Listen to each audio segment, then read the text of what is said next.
So I have this lovely piece of wall that really needed wallpapering, and I decided that this is an ideal opportunity for me to unleash some of my creativity. So my first job is to obviously prep the wall, fill all the cracks and holes, and then give it a sand.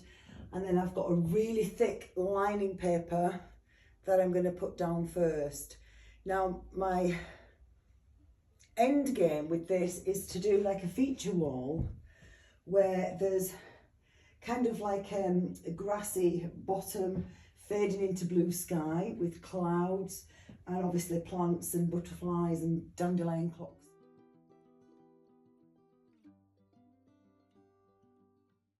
You might be wondering why I've left this original wallpaper on, and there's a reason for that. The wall's not in brilliant condition. There's lots of hairline cracks in the plaster, and this is really thin wallpaper. It's not textured, it's original. It's probably 1940, and it's stuck on with rabbit size, and I know from past experience it's really a bit of a nightmare to get off. And to be quite honest, it's quite flat anyway, so by the time I've finished sanding, it's not going to impede on the lining paper, and it probably won't even bubble either. So if this works, I have a bigger wall to do exactly the same on at the bottom of my stairs. So as you can see, because it's majority window, I just think, well, I can go out and buy wallpaper. Anybody can do that, but I want to make a statement here. I want, when you look up the stairs, you to just see this lovely scene, and you can see outside there's green trees, and you know it's quite a nice view. I'll probably just put a nice neat roller blind in that window, and I might even make the roller blind a continuation of the pattern or design that I'm going to do. So I'm going to be making it up as I go along. I do have an initial design sketch which I'll pop up on the screen shortly, but you know, let's roll with it and see what happens. The first of many. I'm cleaning the woodwork as I'm going because the pesticides in the wallpaper paste attack the varnish or the finish on the paint. So although I'm leaving the pasted paper to overlap slightly, I am wiping the wood down because I don't want all the varnish finish pulling off, or you know, sort of, it just affects the surface of it. So instead of having a smooth polishable surface, you'll end up with a sort of blotchy, which is not. Working on the bottom bit now.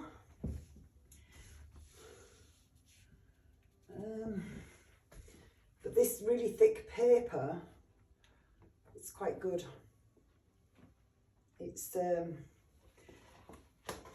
It's covering everything. It's not leaving any bumps. It's gone on really smooth. So I'm reassured by that. It's a bit of an awkward area to do. I'm using a brush to push really hard into the corners so that it's a neat, crisp edge.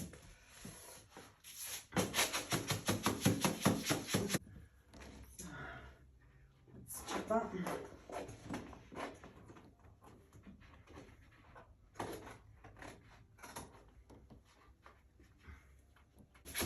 So what I'm doing is I'm cutting this bigger, so at the end of the day I can use a metal ruler and get a really neat edge, and then I'm going to be putting some frame sealant around the edges as well so that it's a nice neat finish, because over time, this house was built in 1896, and like under here there's a great big gap, and that is what blew the wallpaper off, or at least in some places, and then the cats found a little bit of loose wallpaper and decided to investigate.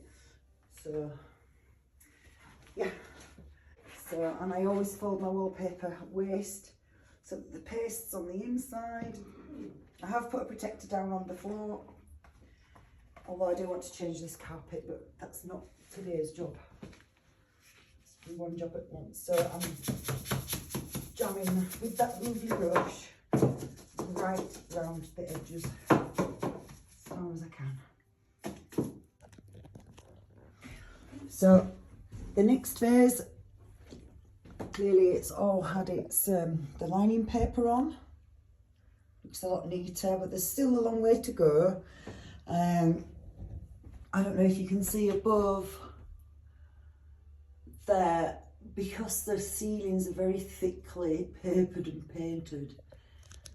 There's some work to do there. Not quite sure how I'm going to address that, but I don't want to repaper the ceiling. I've done that before in a room and it was just created probably replastering job. So the same in there, because there's layers and layers of thick paper and paint, you know, maybe some decorator's caulk will cover that. So the lining paper's on. I think this is a 1400 grade. Obviously there's trimming off and there'll be like little touch-ups to do. That's okay. I don't have any problem with that. But all in all, I'm really pleased with that finish.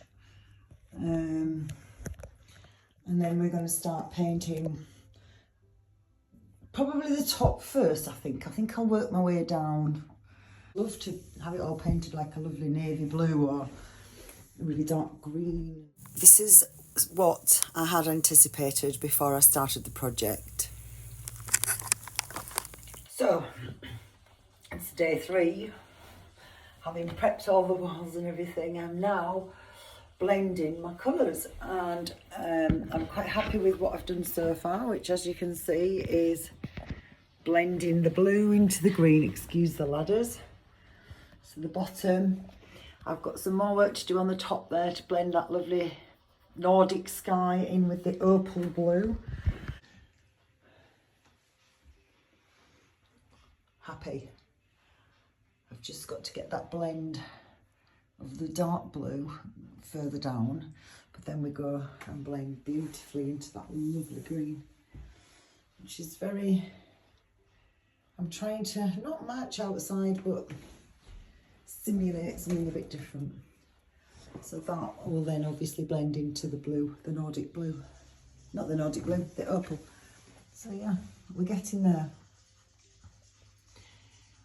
Just got to get that dark blue blend, and I think that blue, the dark blue, is going to come to halfway between that window, and then we'll be putting some clouds in and things.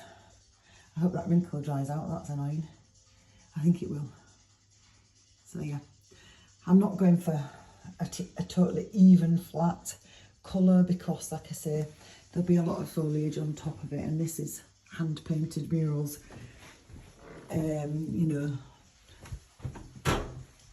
the idea is not to have flat, even colour, but just gradations. I think that's okay for now.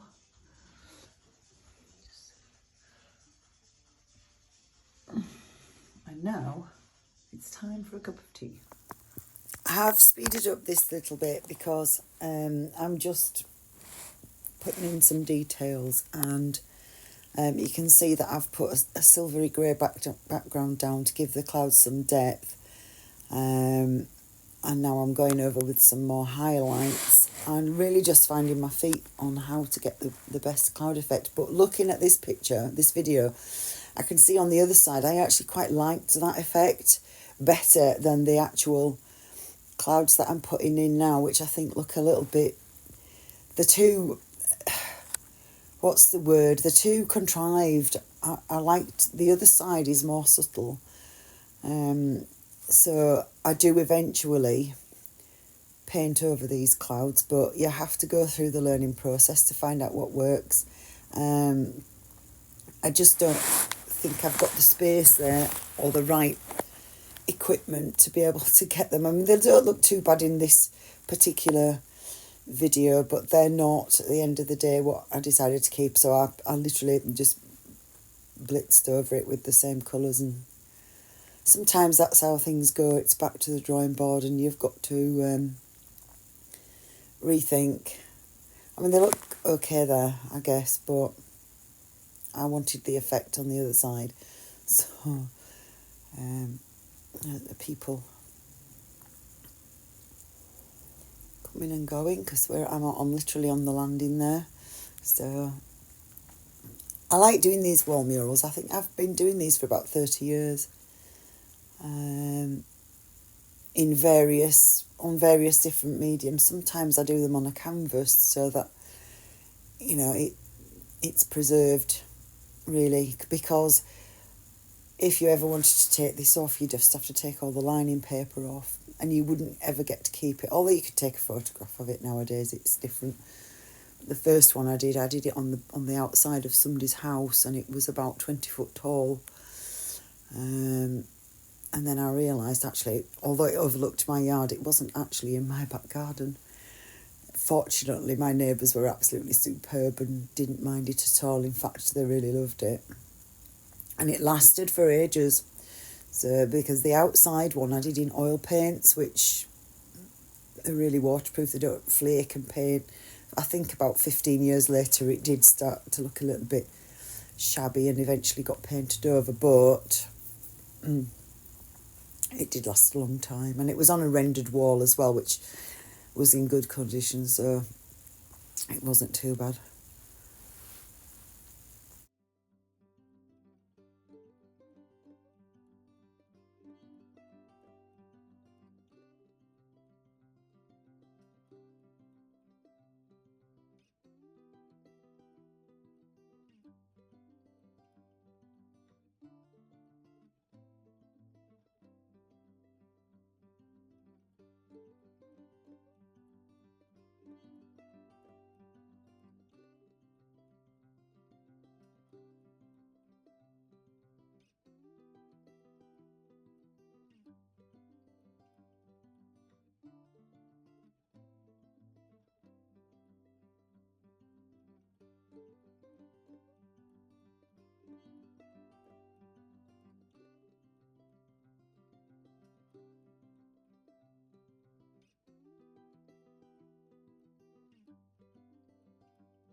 Now I'm doing the other side.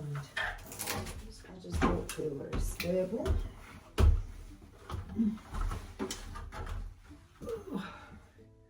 So I'm starting here. Oh my goodness. I put silver down first because clouds are never just solid white, and that will just give us some seemingly shade, you know, like depth, shadow. I did try Payne's Grey, but I think it's too dark.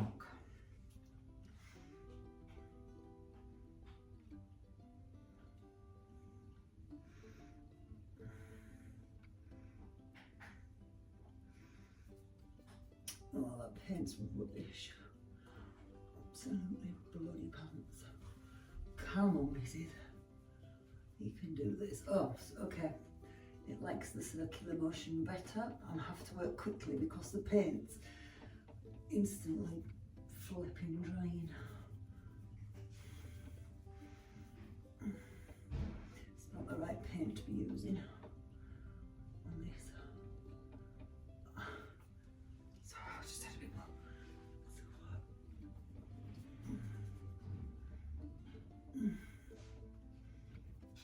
And then highlight some white bits, like, okay, that.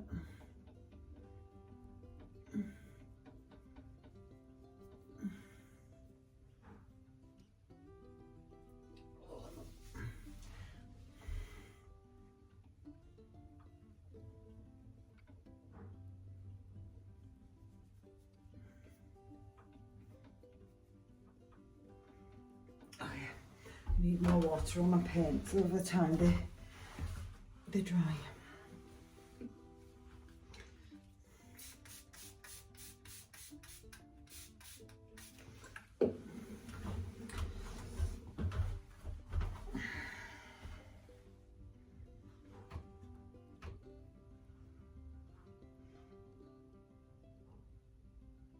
One seems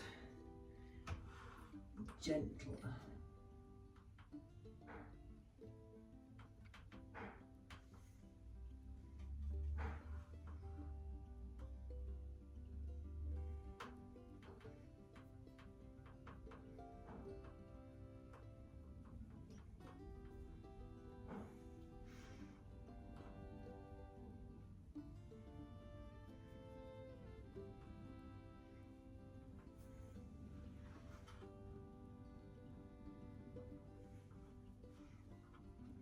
That paint's not right at all. It's not giving me the movement, the texture, nothing.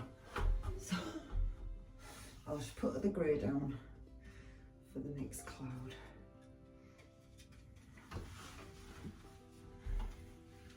Somewhere up here.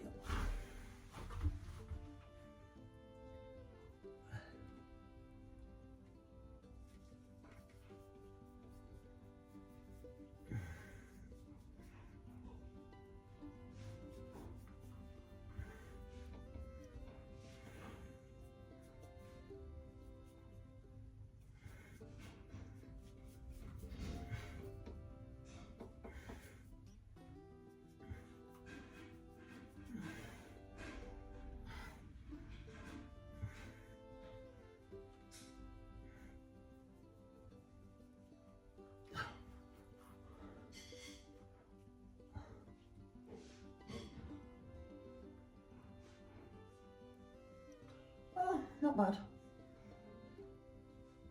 Not bad.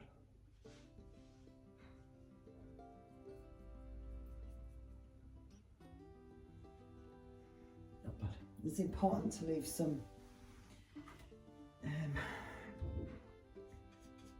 dark areas so that you get the definition. You know, you can actually see that it's a 3D shape.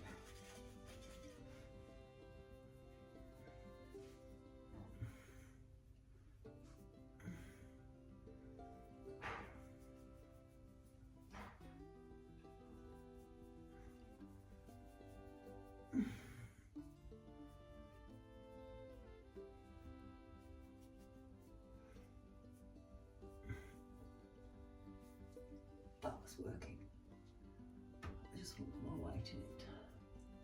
Happy days. I'm not going to overdo the clouds because I don't want to make it busy.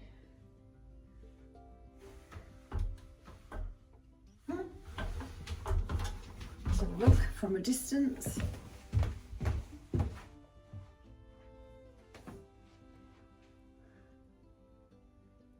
Yeah, I can live with that. That's a better one. So, if that's a better one, I'm going to attack the other one and see if I can soften it.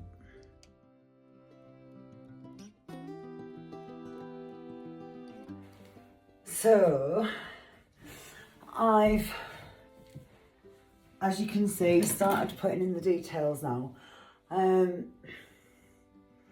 got, let me see if I can just bend that down. I've got some tiny little forget-me-nots down here. I've got some bramble flowers, some cornflowers, little spider there with a web, and a butterfly. I'm just going to do another butterfly coming in at a much bigger angle. Sorry, at a totally different angle, and carry on. So it's looking good. I'm really happy with it. It's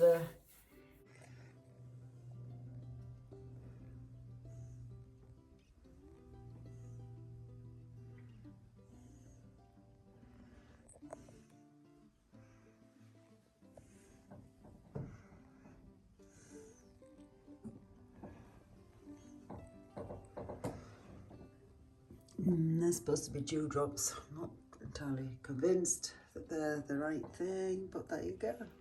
It's entirely possible that pussycats are going to try and get into the mix. But so here we go.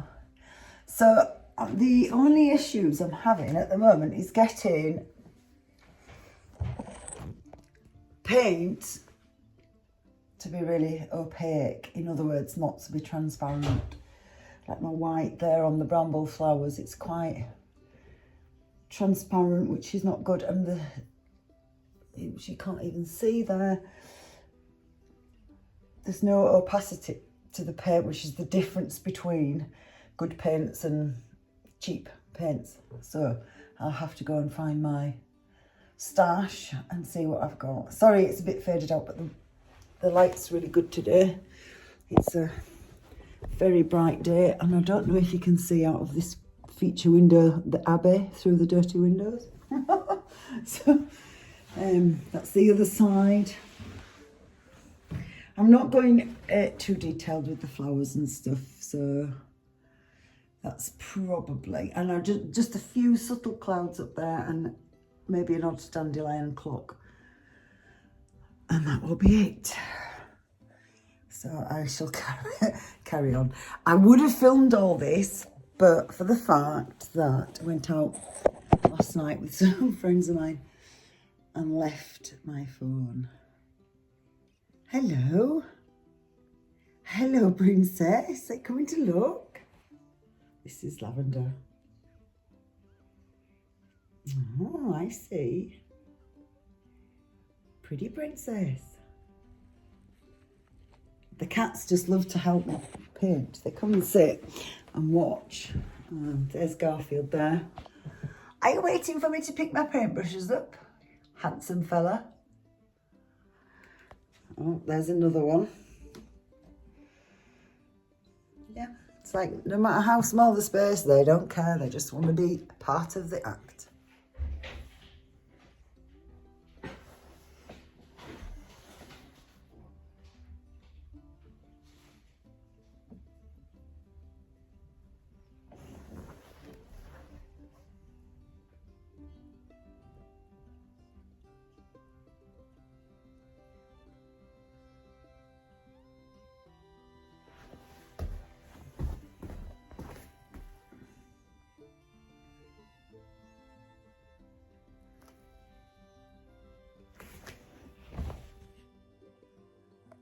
and there, 3. So there's one coming down, one going across. When we put the details in, there's a baby one as well. And I think that's enough. Hello, can I help?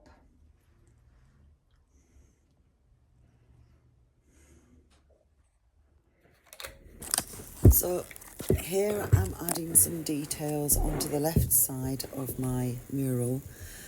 I'm just adding a few kind of, they're a bit like irises. It's really difficult in such a small space to get a correct camera angle, so I do apologise in advance if you can't see anything. What I'm doing at the moment is double loading the brush, so I'm loading the brush with 2, sometimes 3 different colours. It gives a really nice dimensional effect, and this is a technique that I learnt a long time ago. It really gives a good effect, and it's also a technique that I can use in my face painting as well to get really good effects on faces. So yeah, we're cracking on. So we've got like a lovely candy pink, white, and I think I use a bit more of the forget-me-not blue that I used on the other side just to give it some cohesion. Not too many details, but I think it's important to have a little bit of contrast to just the green grass. So that's what we're doing.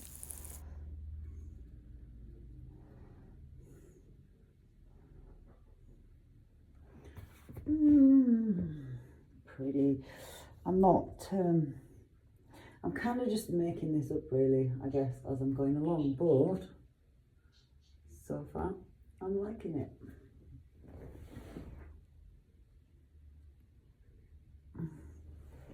So they're not specific flowers. Some are. I think just 3 there will probably be sufficient.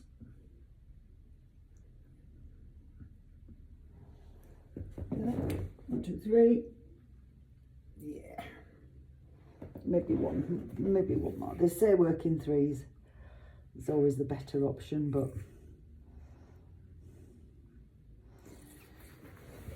visually,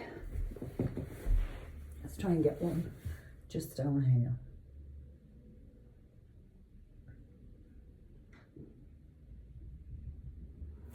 They're quite nice, aren't they? Maybe one more. There. Last one, I promise. I don't want to overdo it. And I don't know what kind of plants these are, but they look lovely. There. 1, 2, 3, 4, 5. Okay. Happy days.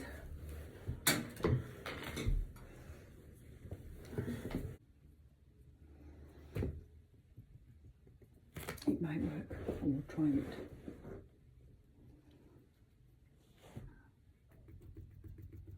I'm soaking them first in the white, then I'm going to just see what the pink is, and let's just see. If it doesn't work, I'll have my cloth ready and I'm going to wipe it straight off.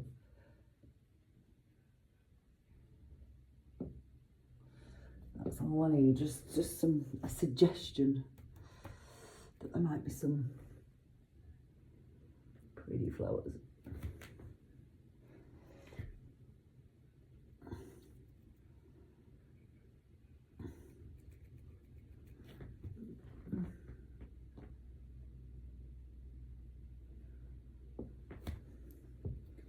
I think that's okay.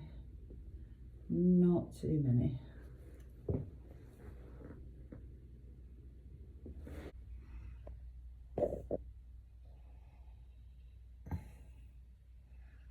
And then, just to make that a little bit more vibrant, we're going to just occasionally add a little more white. Just makes them stand out a little bit more. No idea what they are, but they look nice. What's the matter? Hey, what are you doing? Come to look at me. Come on then, let's have a look at you. Okay.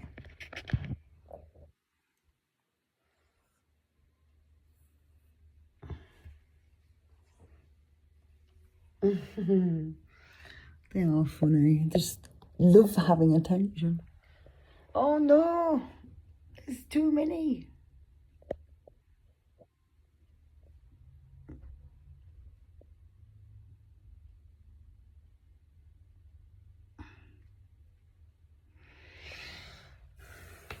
The joys of having cats. Okay, leave that. I don't really want to make it over fussy. Although it's quite busy.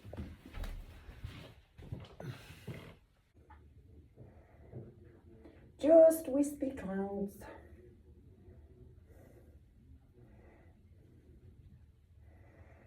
Well, I did like them yesterday, but today I'm like thinking, oh my God.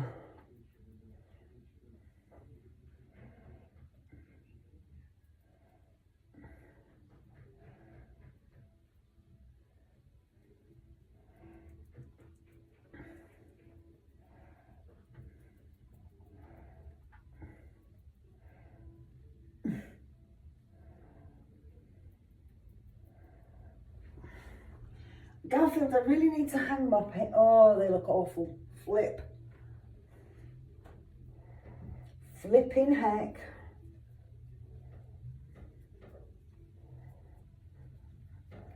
Look.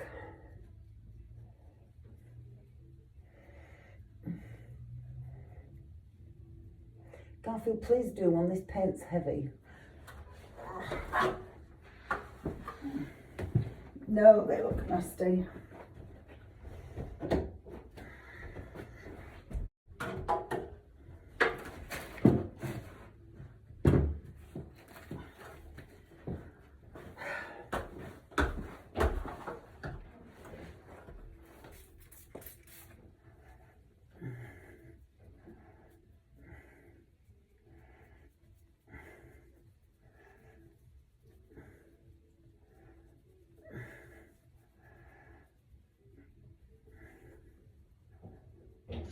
So, finish now. Few little clouds. I will simply Dandelion cloves. Pretty flowers. Butterflies. And just some whimsical clouds. I think that is a wrap. I don't really need to do anymore. So now to clean the woodwork, polish and tidy up the edges. Yes.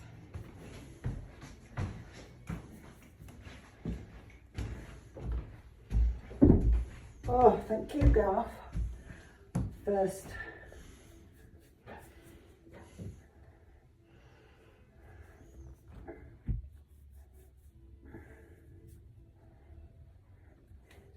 That's just the first bunch.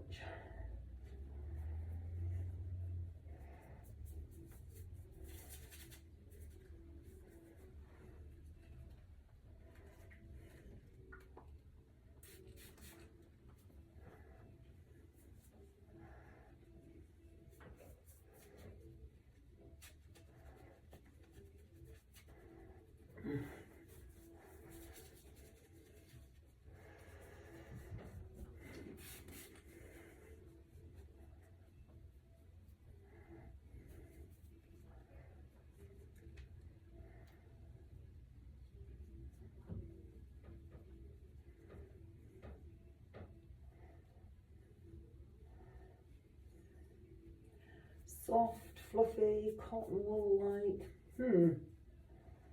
At the moment, that's definitely not. God, where's the? But it will be. It'll soften.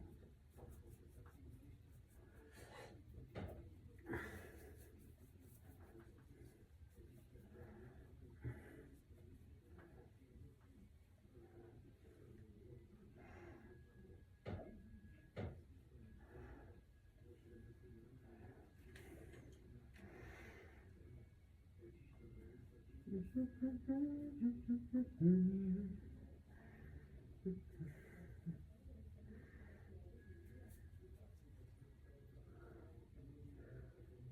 we go.